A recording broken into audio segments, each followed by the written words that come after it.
अल्लाहुम्मा सल्लि अला मुहम्मदिन व अला मुहम्मदिन कमा सल्लैता अला इब्राहीम व अला आलि इब्राहीम इन्नका हमीदुम मजीद। अल्लाहुम्मा बारिक अला मुहम्मदिन व अला आलि मुहम्मदिन कमा बारकता अला इब्राहीम व अला आलि इब्राहीम इन्नका हमीदुम मजीद। बिस्मिल्लाहिर रहमानिर रहीम। तफसीरुल कुरानના દર્શમાં આપણે ચાલી રહ્યા છીએ। સૂરે બકરામાં 195 આયત સુધી આપણે સાંભળી ચૂક્યા છીએ। ઇન્શાલ્લાહ જે સાંભળશું 196 આદતથી શરૂ કરીએ છીએ। અરબી મતન તર્જુમો અને એના પછી ઇન્શાલ્લાહ તફસીર સાથે શરૂ કરીએ છીએ। બિસ્મિલ્લાહિર रहमानिर रहीम। અલ હજ્જુ અશહુરુમ માલુમાતુન ફમન ફરઝા ફિહિન્નલ હજ્જ ફલા રફાસા વલા ફુસૂક વલા જિદાલા ફિલ હજ્જ વમા તફઅલુ मिन खैरि यअलमुहुल्लाह वतज़व्वदू फ़इन्न खैर ज़ादि तक़वा वत्तक़ूनी या उलिल अलबाब। હજના અમુક મહિના પ્રખ્યાત છે, પછી જેણે તેમાં હજ માથે લીધી હોય તો તેણે હજમાં સ્ત્રી મેળપ અને કોઈ પણ ગુનો તેમજ કોઈ પણ પ્રકારનો ઝઘડો ફસાદ કરવો જોઈએ નહીં। અને જે કંઈ નેકી કરો છો તેને અલ્લાહ જાણે છે। અને જ્યારે હજ માટે નીકળો ત્યારે મુસાફરીનો ખર્ચ જરૂર સાથે લઈ લો, કારણ કે ખર્ચ સાથે લેવામાં સૌથી મોટો ફાયદો ભીખથી બચવું છે। અને હે બુદ્ધિશાળીઓ, આ હુકમો બજાવી લાવવામાં મારાથી ડરતા રહો। અલ્હમ્દુલિલ્લાહ, અલ્લાહે શું ફરમાવ્યું છે આપણે સાંભળ્યું। ચલો એની તફસીર સમજીએ। હજ પણ ઇસ્લામનો એક રૂકન છે અને મુખ્ય વ્યવહાર છે।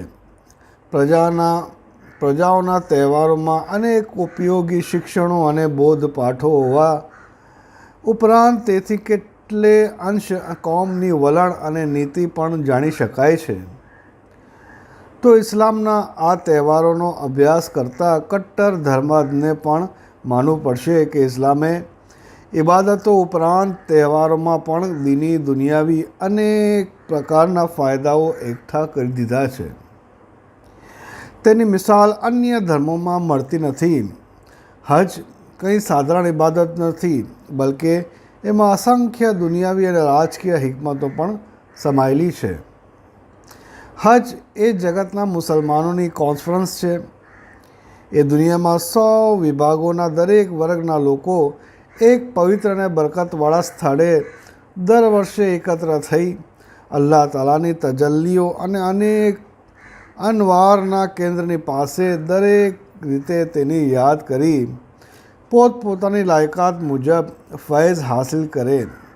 તેમજ અમુક દિવસો સુધી એહરામમાં રંગ ને રાય, કાળા ને ગોરા સૌ એક સરખા ડ્રેસમાં રહી ઇસ્લામી સમાનતાને સંપૂર્ણ રીતે પુરવાર કરી આપે કે અમે સૌ એક સરખા જ છીએ, જેથી જગતજનો ઉપર ઇસ્લામની શાન શૌકત જાહેર થાય। એ ઉપરાંત એકબીજાથી હળી મળી મોહબ્બતનો સંદેશ આપે, એકતાનો પાઠ શીખવે, પરસ્પર વિચારોની આપ લે કરી રાષ્ટ્રીય, આર્થિક, ઔદ્યોગિક વગેરે અનેક પ્રકારના લાભ ઉઠાવે। કોન્ફરન્સો અને લીગોની રૂઢિમાં દુનિયાવી ઇસ્લામની આભારી છે, કારણ કે એ શિક્ષણ પ્રથમ ઇસ્લામે જ આપ્યું। વળી એહરામનું એક રહસ્ય એ પણ છે કે સ્થિતિ આ વાત યાદ અપાવે છે કે એક દિવસે દુનિયાથી માત્ર આવું કફન લઈને જ જવાનું છે, પછી કયામતમાં અલ્લાહ તાલાને હિસાબ આપવો પડશે। માટે હવે અલ્લાહનો ડર રાખીને ગુનાહોથી અળગા રહી નેકીઓમાં જ લાગવું જોઈએ। રમઝાન ઈદનો ચાંદ દેખાયા પછી જ બકરા ઈદના દિવસ સુધી હજના મહિના છે, કારણ કે એ મહિનાઓમાં જ હજનો એહરામ બાંધવામાં આવે છે। જો કોઈ એથી પહેલાં હજનો એહરામ બાંધશે તો નાજાયઝ અથવા મકરૂહ થશે। અલ્હમ્દુલિલ્લાહ। કાફિરોની આ પણ એક કુચાલ હતી કે ખાલી હાથે હજ કરવા જવાને તવક્કુલ સમજી લેવામાં સવાબ ગણતા, ફરી ત્યાં જઈ ભીખ માંગતા. તેથી અલ્લાહ તાલાએ ફરમાવ્યું કે જેની પાસે પૈસા હોય તે જ પૂરતો ખર્ચ લઈને જાય, કે જેથી ભીખ માંગવાનો તેમજ બીજાને હેરાન કરવાનો વખત ન આવે. અલ્લાહ સમજાવી દે. ચલો આગળ વધીએ. લૈસા અલૈકુમ જુનાહુન અન તબ્તગુ ફઝલમ મિન રબ્બિકુમ વઇઝા અફસ્તુમ મિન અરફાતિન ફઝકુરુલ્લાહ ઇન્દલ મશઅરિલ હરામ વઝકુરુહુ કમા હદાકુમ વઇન કુન્તુમ મિન કબ્લિહી લમિનઝ ઝાલિન. અને હજમાં વેપાર કરીને પોતાના પરવરદિગારના ફઝલ એટલે રોજીને શોધો તો તેમાં તમને કંઈ ગુનાહ નથી.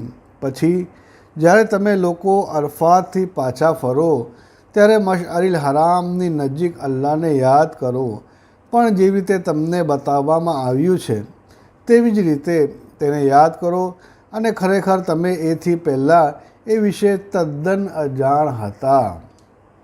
અલ્લાહ સમજાવી દે. ચાલો તફસીર સાંભળીએ એના.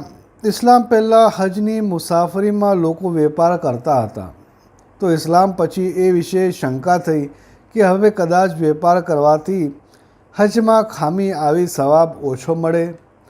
તો અલ્લાહ તાલાએ ફરમાવ્યું કે એમાં ગુનાહ નથી, દુરુસ્ત છે, પરંતુ આધાર નિયત પર હોવાથી જો અસલ હેતુ માત્ર હજ હોય પરંતુ સાથે જ વેપાર કરી લીધો તો સવાબમાં કમી થશે નહીં. હા, મુખ્ય હેતુ વેપાર જ હોય તો સવાબ ઘટી જશે. મશઅરિલ હરામ અને મુઝદલિફા મુકામે એક પહાડનું નામ છે. અરફાતથી પાછા ફરતા રાત્રે સવાર સુધી તેના ઉપર થૂબવું બહેતર છે. ત્યાંના બને તો તેની નજીક મુઝદલિફાના મેદાનમાં બતને મહસર નામની જગ્યા સિવાય ગમે ત્યાં થોભો. સવારની નમાઝ ત્યાં જ પડ્યા પછી ત્યાંથી મીના તરફ જવું જોઈએ. ચલો આગળ વધીએ. સુમ્મા અફિઝુ મિન હૈસુ અફઝનાસુ વસ્તગફિરુલ્લાહ ઇન્નલ્લાહ ગફૂરુર રહીમ. પછી જ્યાંથી બીજા લોકો પાછા ફરે ત્યાંથી જ તમે પણ પાછા ફરો અને અલ્લાહ પાસે આગલા ગુનાહની માફી માંગો. બેશક અલ્લાહ બક્ષનાર દયાળુ છે.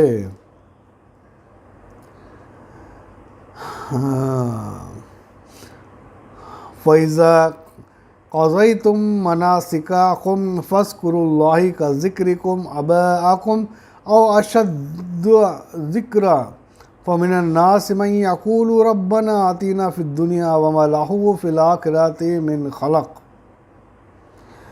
પછી જ્યારે તમે પોતાની હજની ક્રિયાઓથી પરવારી જાઓ ત્યારે જેવી રીતે પોતાના બાપ દાદાઓને યાદ કરતા હતા તેવી જ રીતે અલ્લાહને યાદ કરો, બલકે તે કરતાં વધુ યાદ કરો.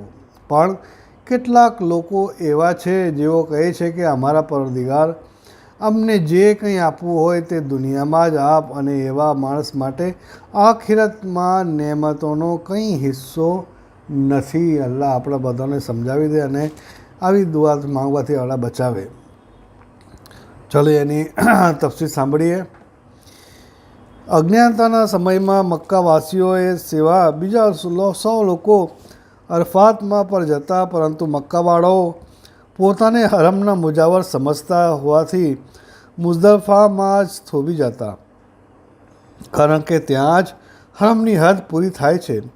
તેથી તેઓને હુકમ કર્યો કે 100ની સાથે અરફાત સુધી જઈને 100ની સાથે જ પાછા ફરો. ઇસ્લામ પૂર્વે અરબોનો આ પણ એક રિવાજ હતો કે હજથી પરવારી મીનામાં 3 દિવસ થોભી મેળો ભરતા અને પોતપોતાના બાપ દાદાની મોટાઈ બયાન કરી તેઓના વખાણ કરતા હતા. અલ્લાહ તાલાએ તેની મનાઈ કરી ફરમાવ્યું કે હવે તેનો બદલે અલ્લાહ તાલાને તેઓના કરતાં વધુ યાદ કરતા રહો. हाँ वमिनहुम मन यक़ूलु रब्बना आतिना फ़िद दुनिया हसनतन व फ़िल आखिरति हसनतन व क़िना अज़ाबन्नार. અને તેઓમાંથી કેટલાક લોકો એવા છે જેઓ દુઆમાં કહે છે કે હે અમારા પરવરદિગાર, અમને દુનિયામાં ભલાઈ તેમજ આખિરતમાં પણ નેમત આપ અને દોઝખના અઝાબથી અમને બચાવ.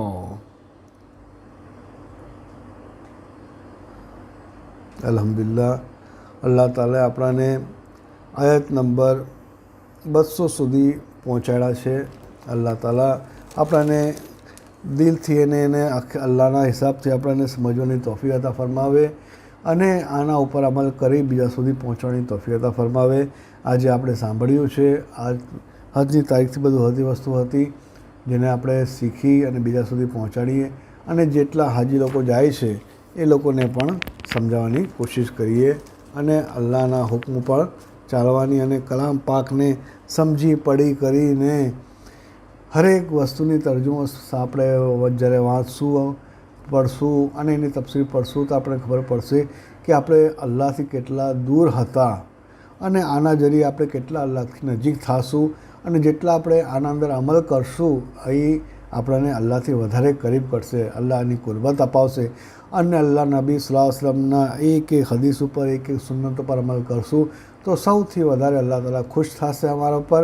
અલ્લાહ તાલા આપણા સૌને કહેવા કરવા અમલ કરવાની તૌફીક અતા ફરમાવે. સુબહાનલ્લાહ વ બિહમ્દિહી સુબહાનકલ્લાહુમ્મ વ બિહમ્દિકા વ નશહદુ અલ્લા ઇલાહા ઇલ્લા અંતા વ નસ્તગફિરુકા વ નતુબુ ઇલૈક. સુબહાન રબ્બિકા રબ્બિલ ઇઝ્ઝતિ અમ્મા યસિફૂન વ સલામુન અલલ મુરસલીન વલ્હમ્દુલિલ્લાહિ રબ્બિલ આલમીન.